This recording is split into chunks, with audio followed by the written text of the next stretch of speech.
Hello, dear future officers. I think you will well. तो जैसा कि मैंने आप लोगों से वादा किया था कि नेक्स्ट सेशन में हम भारतीय कला और संस्कृति आर्ट एंड कल्चर के ऊपर सेपरेटली एक सीरीज़ को बनाएंगे।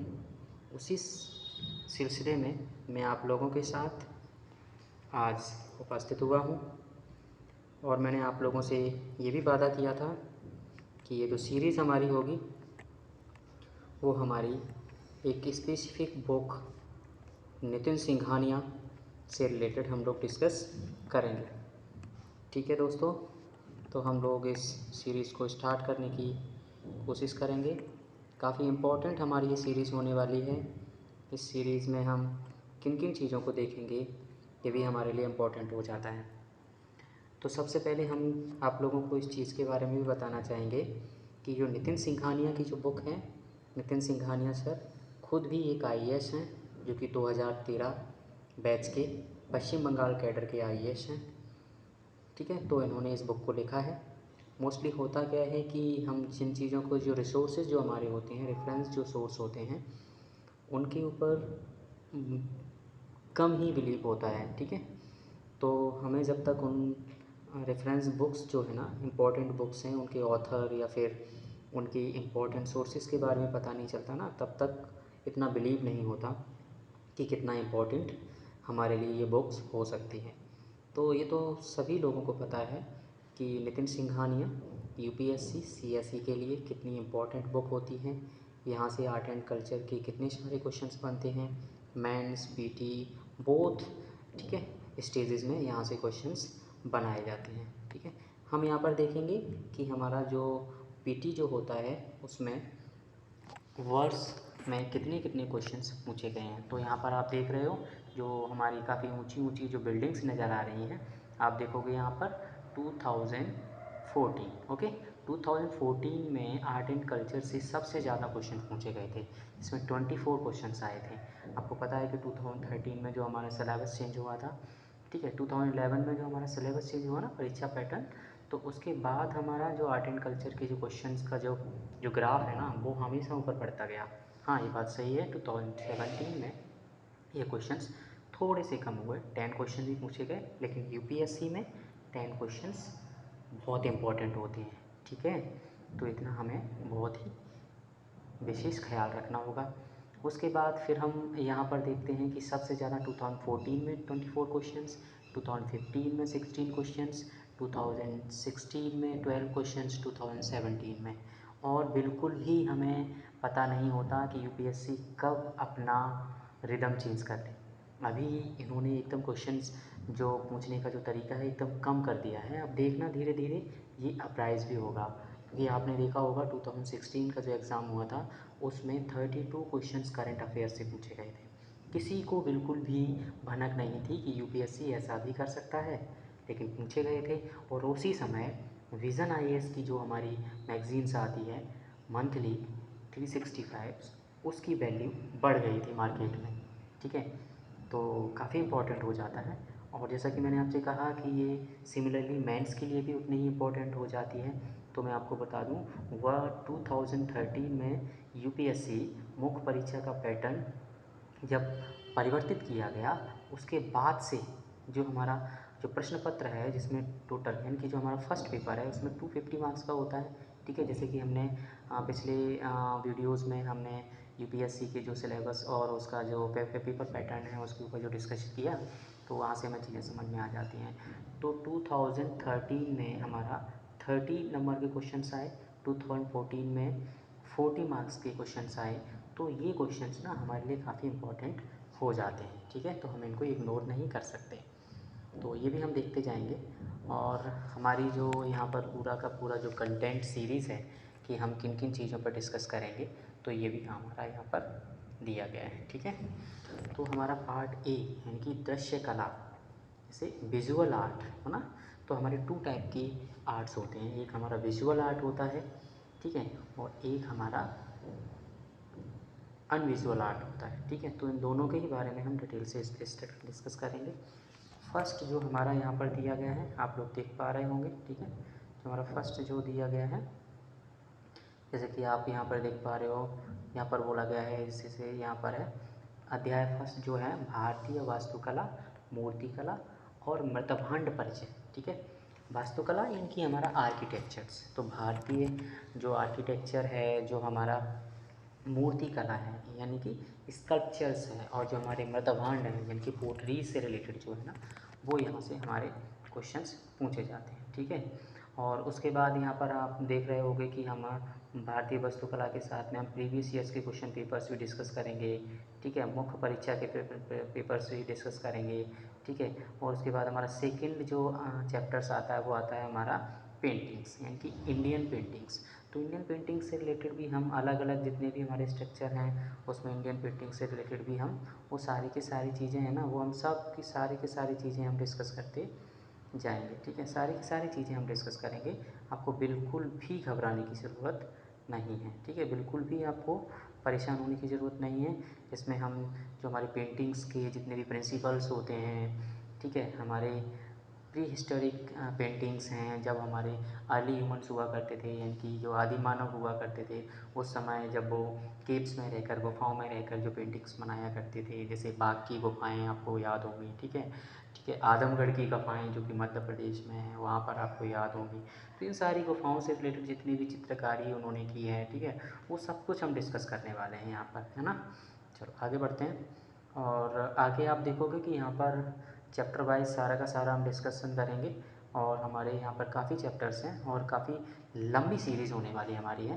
तो इसमें आप अगर लगातार हमारे साथ बने रहे तो काफ़ी अच्छा रहेगा, आप लोगों के लिए अच्छा रहेगा, हमारे लिए भी अच्छा रहेगा, क्योंकि हमारा भी उत्साहवर्धन होगा। हम भी ये सब आप लोगों के कमेंट्स, आप लोगों के शेयर और जो सब्सक्राइब्स करने के बाद जो हमें हौसला मिलता है, उससे हमें बहुत कॉन्फिडेंस आता है, और हम आप लोगों के साथ मेहनत करने के लिए खड़े रहते हैं, ठीक है। तो हम देखेंगे यहाँ पर हमने जैसा कि आपसे कहा था कि प्रारंभिक परीक्षा 2017 का जो प्रश्न और उत्तर जो है ना, उनको हम देखेंगे, जैसे कि किस तरीके के क्वेश्चंस नेचर होता है। देखो, कोई भी स्टडी करने से पहले हमें सिलेबस देखना है, और सिलेबस देखने के साथ साथ हमें तुरंत क्वेश्चन पेपर देखना है। इससे हमें ये आइडिया हो जाता है कि किस प्रकार से एग्ज़ाम में क्वेश्चंस पूछे जाते हैं, और हमें जिन भी कंटेंट को पढ़ना है, जैसे हमें कोई भी बुक पढ़नी है, कोई हमें एनसीईआरटीज़ पढ़नी है, तो उन सारी एनसीईआरटीज़ को आप क्या कर पाओगे, उसी तरीके से आप ध्यान पे दे पाओगे जिस तरीके से आपके क्वेश्चन पूछे जाते हैं। अदरवाइज़ क्या होगा, आप भटक जाओगे, आपको पता ही नहीं रहेगा कि हमें किस तरीके से क्वेश्चन हमें स्टडी करनी है, हमें ये छोड़ना है, ये नहीं छोड़ना। क्योंकि इंपॉर्टेंट होता क्या है, यूपीएससी में सबसे ज़्यादा इंपॉर्टेंट ये होता है कि हमें क्या छोड़ना है। पढ़ने के लिए तो बहुत कुछ है, हमें सब कुछ नहीं पढ़ना, हमें उतना पढ़ना है जितना हमें सिलेक्शन दिला सके, ठीक है। तो हमें इन चीज़ों का विशेष ध्यान रखना है। होता क्या है, हिंदी मीडियम के स्टूडेंट जितने भी हैं उनके पास मटेरियल्स का काफ़ी ज़्यादा अभाव रहता है, लेकिन इस समय इतना अभाव नहीं है, क्योंकि बहुत सारे ऐसे तरीके आ गए हैं, बहुत सारे कोचिंग संस्थान हैं, ऑनलाइन ऑफलाइन प्लेटफॉर्म्स हैं। हाँ, कोविड की वजह से ऑफलाइन जो प्लेटफॉर्म्स हैं उनमें थोड़ी सी प्रॉब्लम आई है, लेकिन ऑनलाइन प्लेटफॉर्म्स काफ़ी अच्छे ढंग से काम कर रहे हैं। जैसे कि मैं पर्सनली आप लोगों को अगर रिकमेंड करूँ तो मैं करूँगा only IAS. Only IAS is the most important, जिसको हम कहें काफ़ी सिंसियर और सीरियस प्लेटफॉर्म के तौर पर, ऑनलाइन प्लेटफॉर्म के तौर पर उभरा है, और इसको मैं खुद फॉलो करता हूँ, ठीक है। मैं खुद फॉलो करता हूँ इस ओनली आईएएस प्लेटफॉर्म को, और आप लोग भी फॉलो करिए। ओनली आईएएस से रिलेटेड कुछ वीडियोज़ या कुछ मटेरियल है वो मैं इस पर हिंदी मीडियम में, चूँकि ओनली आईएएस प्लेटफॉर्म पर हिंदी मीडियम में जितनी मैगजीन्स हैं उनको डिस्कस नहीं किया गया, तो हिंदी मीडियम की हिंदी की जितनी भी मैगजीन्स हैं, हमारे हिंदी भाषी क्षेत्र से बिलोंग करने वाले जितने भी हमारे भाई हैं, उन सब के लिए हम यहाँ पर इस सीरीज़ को स्टार्ट करने की कोशिश करेंगे।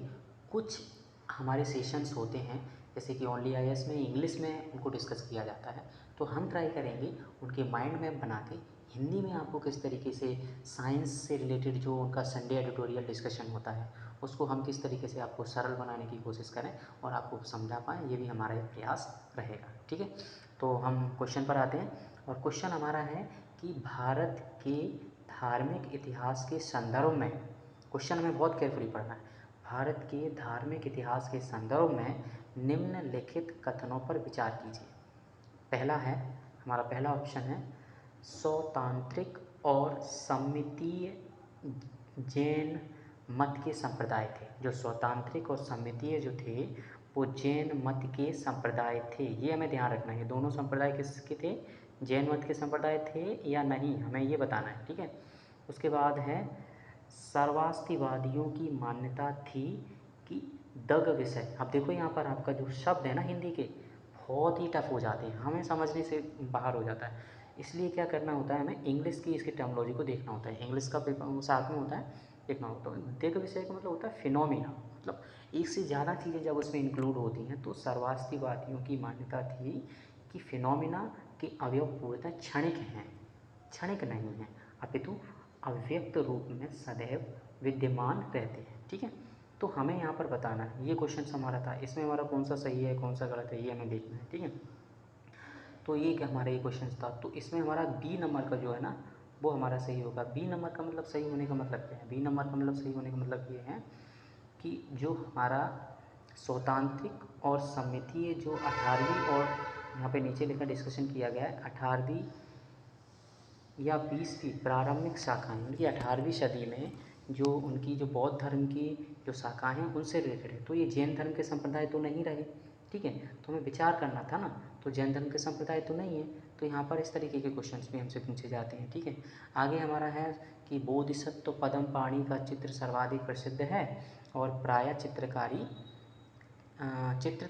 है। तो बोधिसत्व पद्मपाणि की जो चित्र हैं वो हमारी अजंता की गुफाओं में बनाए गए हैं, ठीक है। तो बोधिसत्व से रिलेटेड जितने भी है अजंता की गुफाओं में है।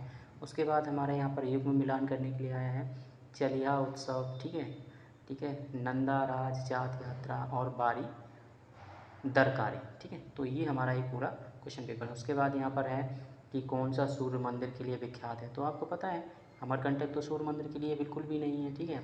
ओमकारेश्वर भी सूर्य मंदिर के लिए नहीं, शिव भगवान का है। तो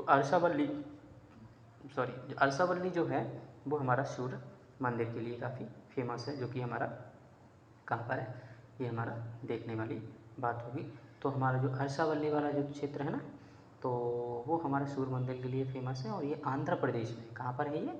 आंध्र प्रदेश में। तो इस तरीके की हमारे यहाँ पर स्पष्टीकरण दिए गए हैं। उसके बाद क्वेश्चन है कि मणिपुरी जो कीर्तन है वो किस तरीके से भगवान विष्णु कृष्ण से रिलेटेड है। तो मणिपुरी जो कीर्तन है ना वो भगवान कृष्ण की जीवन कृत्यों पर आधारित है और 2013 में यूनेस्को ने इसको इनविजिबल कल्चरल हेरिटेज की जो सूची है ना, जो शेड्यूल है, उसमें इसको शामिल किया और इसके प्रदर्शन के तौर पर इसमें जो ड्रम का उपयोग किया जाता है, ठीक है। तो ये हमारा है। अब दृश्य कला जैसे आप देख पा रहे हैं उसको विजुअल आर्ट है और इसमें हम भारतीय वास्तुकला, मूर्तिकला, मृत्यभांड, इनके ऊपर हम लोग डिस्कशन करेंगे, ठीक है। तो हमारा जो इंट्रोडक्टरी जो वीडियो था art and culture by and Nitin Singhania, तो इसका हम अभी आपको इतना डिस्कस किया। इसके आगे की जो सीरीज़ हैं हम प्लेलिस्ट बना देंगे, प्लेलिस्ट से आप इसको देखते जाओगे और इसका अगर पीडीएफ चाहिए तो पीडीएफ में आपको प्रोवाइड करा दूँगा, ठीक है।